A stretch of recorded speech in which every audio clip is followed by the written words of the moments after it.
Menteri Rangba Kejala Konrad K Sangma ni dapat ba au yaki kari ki jhep watip kam ki waste collection e-vehicles nei benta ka East Giant Hills ka Eastern West Khasi Hills ka East Khasi Hills wa ka West Giant Hills hapo ka Swachh Bharat Mission Gramin. Konrad hawi ye kelam da ongu wa hapo khande benai da kun cha ka prapau so Pynlait % ibiang ki pankhana dei wa krech tom ka sorkar. Wa Pynlait yakini ki kari man ka kamchi benta ka thong wa wanra ye khoj ijinger de wa yakre lang ki wachang chnong da penti bule wa daw jit chisngi man ka so banai hawro ki district ki block wa ki chnong yo ye pong khoj chnong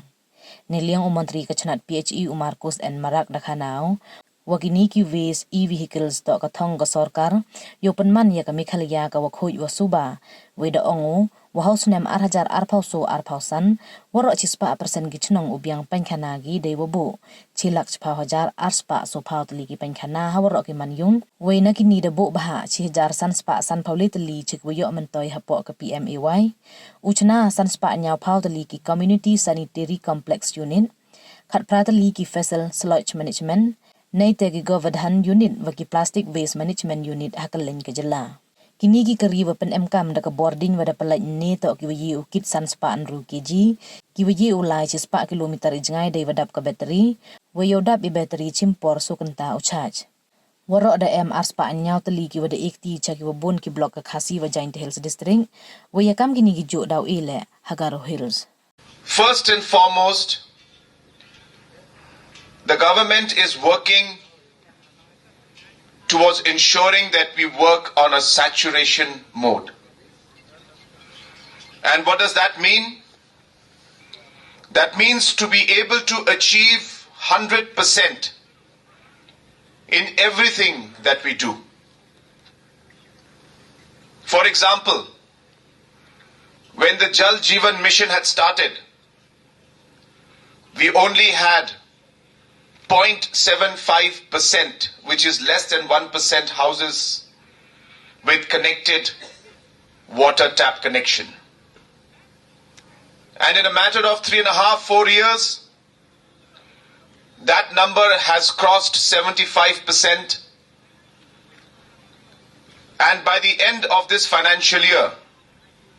we are confident that we will be able to cross 90% in terms of connections of tapped water connections to different houses. In the OTF Plus, in the beginning of this year, we were less than 10%. And today, with the hard work of all the officials, Meghalaya has touched 84.33% just in matter of 9 months. Masong bahagi gini kali, nginle ayu gini kali. Tadi kita nak kadau ni hablon kum gini kerja function kena begini awareness baru aprem jongi. Ngin mulai kelam na penpa kunso borom yung chief minister borom jongi. La bontli programs hakabaya day ba kumno ki new initiative kena begini tenoi ke state ke jongi mangin loro ke bayar kat bagi wajib state hai hagari India ke jongi. Bat ngangen baka jaj penriu jungi kadai ke jaj penriu ke bari bat sumar ya kanu ke baka sorkar ke ai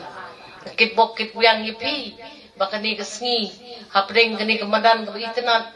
bat ke sngi ke bas ai ke bas ngutenat kani rap yipi ban ken kor ye kini ki kali ki bangin ai menta hakikti ki jongpi kublai shi hajar ngo ye ke jingwan ke jongpi na barok sudong